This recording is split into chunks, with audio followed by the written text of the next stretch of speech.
Why I regret moving into a nursing home. 7 hard truths you must know. I made the biggest mistake of my life, and I don't want you to do the same. Moving into a nursing home seemed like the safest decision until I got here. What I thought would bring comfort and care ended up taking away everything I valued most. If you're thinking about a nursing home for yourself or a loved one, you need to hear this first. Stay with me, because these 7 truths might change everything you thought you knew. When my family first suggested a nursing home, I thought they were right. It seemed like the responsible choice. I was getting older, and they wanted me to be safe, cared for, and surrounded by people who could help. I trusted them. I thought I was making a smart decision. But once I got here, everything changed. People believe that nursing homes are the best option for aging parents or loved ones. They think it's safer, easier, and provides a better quality of life. That's what I thought too. But the truth is, what you expect and what actually happens are 2 very different things. This is not just my story. It's a reality many people face, but no one talks about. Families mean well, but they don't always understand what life inside a nursing home is really like. They don't see the loss of independence, the loneliness, or how quickly people start to decline. I wish I had known these things before making my decision. In this video, I'm going to share 7 hard truths I learned too late. I don't want you or your loved ones to go through what I did. Some of these may shock you, but they're the things I wish someone had told me. If you've ever considered a nursing home for yourself or a loved one, type "I'm here" in the comments below. Let's start a real conversation, because this is a decision you cannot take lightly. Number 1. Losing control over your own life. The first morning I woke up in the nursing home, I knew something was wrong. The bed didn't feel like mine. The room smelled unfamiliar, sterile, like a hospital. I reached over to the nightstand, expecting to find my old lamp and my book. But they weren't there. Instead, there was a small table with nothing personal on it. That was the first moment I realized I wasn't home anymore. Before I moved in, my life was my own. I woke up when I wanted. If I felt like making a cup of coffee at 5 a.m., I did. If I wanted to stay up late reading, no one stopped me. But in a nursing home, my time was no longer mine. Breakfast was served at a set time, whether I was hungry or not. If I didn't eat then, I had to wait until lunch. I wasn't allowed to cook for myself or even make a snack. I had to eat what was given to me. Some days I wasn't in the mood for what was on the plate, but that didn't matter. One afternoon, I felt like taking a walk outside. It was a habit of mine back home. I'd step out, breathe the fresh air, and stretch my legs. But here, I had to ask for permission. They told me someone had to go with me for safety reasons. And since they were short-staffed that day, I had to wait. I sat by the window, staring at the sunlight, feeling trapped. Even the simple act of getting dressed became a battle. I liked wearing my favorite sweater, but the staff often chose clothes for me, whatever was easiest for them. They would say things like, "Let's put this on, it's more comfortable," as if I didn't know what I liked. Over time, I stopped arguing. I ate when they told me to. I wore what they laid out. I stayed inside when no one was available to take me out. At first, I told myself it didn't matter. But deep down, I knew I was losing something important. The worst part is that once you give up your independence, getting it back is nearly impossible. You adjust because you have no other choice. You stop making decisions because someone else is always making them for you. And one day, you wake up and realize you are no longer in control of your own life. I never thought about these things before moving in. I assumed I would still have choices, that I would still have some freedom. But the truth is, a nursing home runs on its own schedule, not yours. Would you be willing to give up control over your daily life for the sake of convenience? Think about that before making this decision. Because once you hand over your independence, it's not so easy to take it back. Number 2, the loneliness is worse than you think. When I first moved into the nursing home, my family promised they would visit all the time.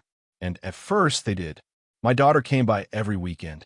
My grandkids would run in, filling the room with laughter. My son would call just to check in. For a while, I still felt connected to my old life. But as the weeks turned into months, things changed. The visits became less frequent. My daughter got busy with work. The grandkids had school, sports, and friends. My son started calling instead of visiting, and soon, even the phone calls became shorter. They weren't doing it on purpose. They still loved me. But life kept moving forward for them, while mine stood still. I wasn't the only one. Every day, I saw the same thing happen to others. Residents sitting in the common room, eyes fixed on the door, hoping today would be the day someone remembered them. Some of them had no visitors at all. Their families had moved on, assuming they were fine. But we weren't fine. One evening, I sat alone in my room, staring at my phone. I wanted to call my son. I missed hearing his voice. But I hesitated. I didn't want to be a burden. I didn't want to remind him that I was here, waiting. So I put the phone down. I told myself I'd call another time. But I never did. That's the hardest part of loneliness. It doesn't just come from being alone. It comes from feeling forgotten. It comes from realizing that the people you love most are moving on without you. The staff tries to keep us busy. There are activities, group meals, and common spaces. But none of it replaces the warmth of real connection. A bingo game doesn't fill the emptiness of a family dinner. A scheduled group event doesn't replace the simple joy of sitting with someone who truly knows you. Holidays are the worst. People make plans, promise to visit, but at the last minute, something always comes up. And while families gather in their homes, we sit in our rooms, waiting for a knock that never comes. I wish I had understood this before moving in. I thought I would always have my family's time and attention. But when you're out of sight, it's easy to become out of mind. If you're considering a nursing home, ask yourself, can you handle the silence? Can you handle watching the world move forward without you? No one deserves to feel forgotten. No one deserves to sit by the door, hoping for someone who may never come. If you're still watching, comment, I hear you below. Let's make sure no one ever feels forgotten. Number 3, losing a sense of purpose. While I lived at home, my days had meaning. Even in small ways, I felt useful. I had a morning routine, made my own coffee, read the newspaper, watered the plants. I enjoyed cooking my own meals, keeping my space tidy, and even helping my neighbors when they needed it. Those little things may not seem important, but they gave me purpose. When I moved into the nursing home, I thought I was just changing where I lived. I didn't realize I was also changing why I lived. At first, it felt nice to have everything done for me. No more cooking, no more housework, no more errands. But after a while, I started to feel empty.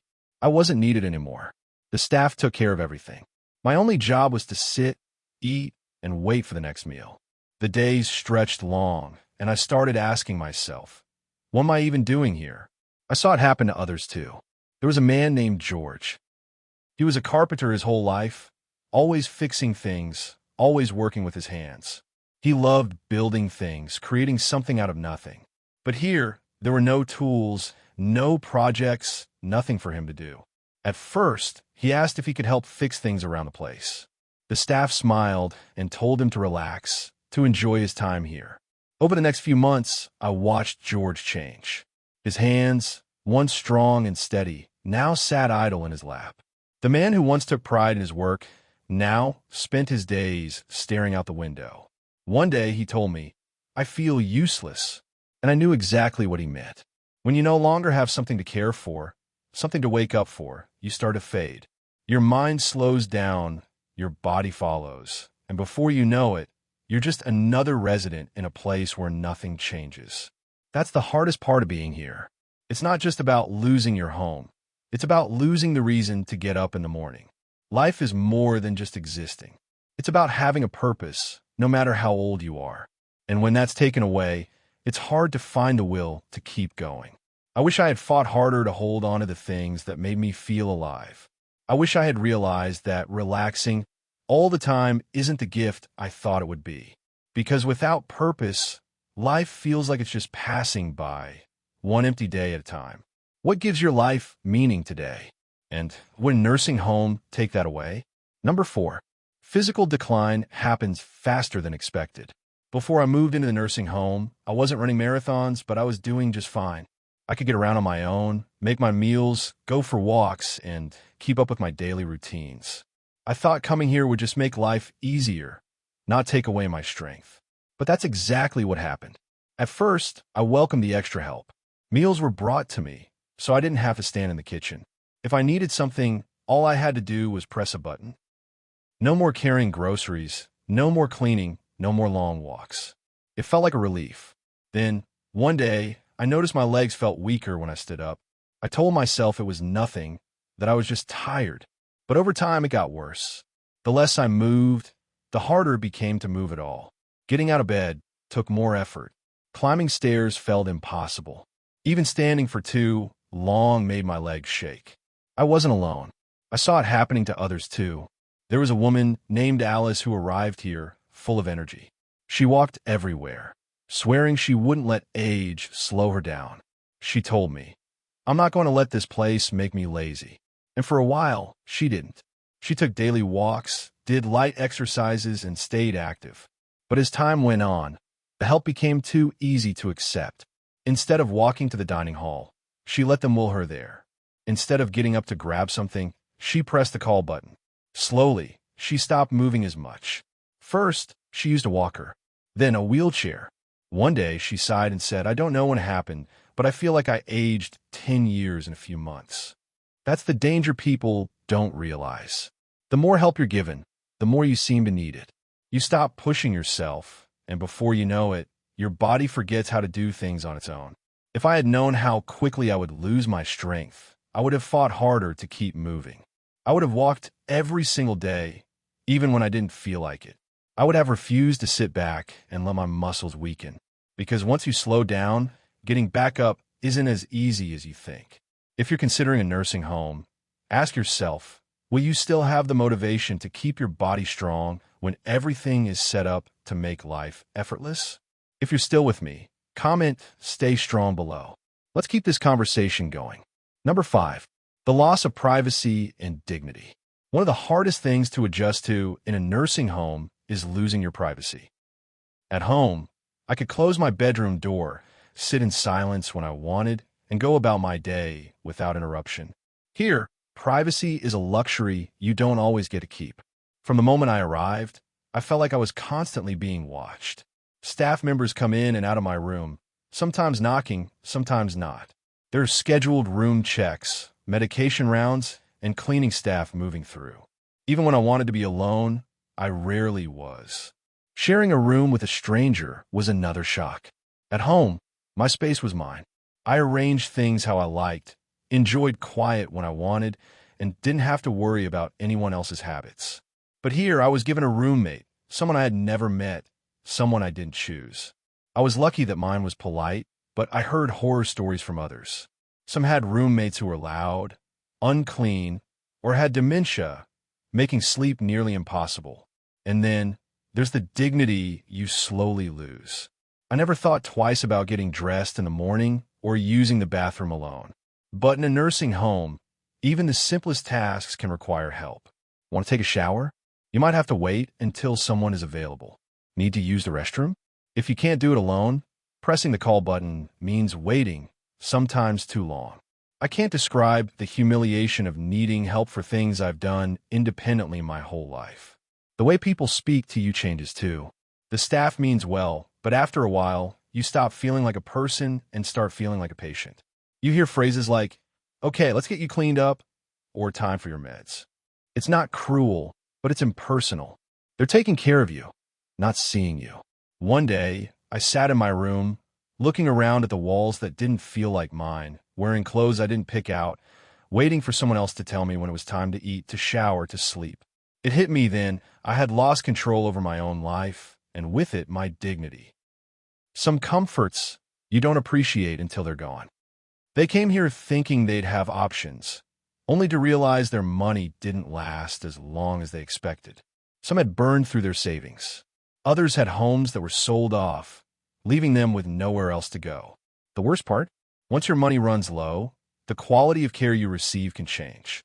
If you can't afford the private rooms, you're moved into shared spaces.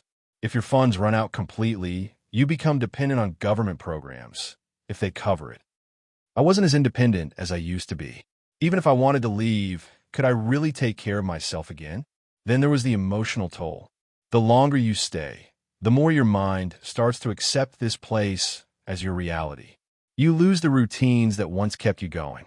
You stop thinking about the outside world because, after a while, it feels like it doesn't belong to you anymore. I saw it happen to others. People who once said they wouldn't stay long now sat in the same chairs every day, never talking about leaving anymore. And finally, the financial trap. By the time I realized I wanted to leave, my savings were already drained. My home had been sold. My children had used the money to cover my care, thinking they were doing what was best for me. But without a home to return to and without enough money to start over, where could I go? I'll never forget my neighbor, Ruth. She had been here longer than I had, but when she first arrived, she told me, "I'm not staying forever, just for a little while." She had a plan to go back home once she got stronger. But the months passed, and like me, she got weaker. Her family eventually stopped talking about her leaving. It just became understood that she would stay. One day, she looked at me and said, "I waited too long. I missed my chance." And she was right. That's the biggest truth no one tells you. The longer you stay, the harder it is to leave. You might walk in thinking you have options, but before you know it, those options disappear. So before you make the decision, ask yourself, if you go in, will you ever be able to leave? Because once you settle in, getting out isn't as simple as you think. Looking back, I don't regret growing older. I regret believing a nursing home was my only option. I thought I was choosing safety and care, but I lost my independence, privacy, and sense of purpose. Not all nursing homes are bad, but once you go in, leaving is harder than you think. If this video opened your eyes, type "I needed this" in the comments below. Let's help others avoid the same mistake. Subscribe and hit the bell icon so you never miss another important video like this.